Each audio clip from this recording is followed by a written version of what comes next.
গড় অধ্যায়ের 3 নম্বর অঙ্কটা বলা আছে 134, 136, 132 আর কত 138। এটা কি বের করতে হবে?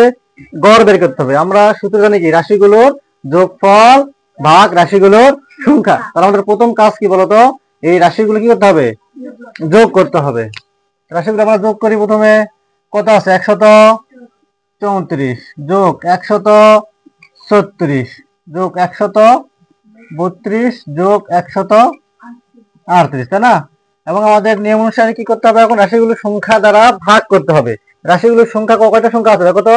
1 2 3 4টা। কয়টা পদ আছে রাশি? 4টা। 4 দ্বারা ভাগ করতে হবে। আমাদের এখন যোগফল লিখতে হবে। তাহলে দেখো 134, 136, 132 আর কত 138। এটার যোগফল কত? 540, তাই না? ভাগ করবো কত দিয়ে? 4 দিয়ে। আচ্ছা, দেখো ভাগফল কত আসবে আমাদের? 135। এটা হলো কি বলতো আমাদের 3 নম্বর অঙ্কের গড়। এটাই উত্তর, তাই না? বুঝতে পারছো তোমরা? না।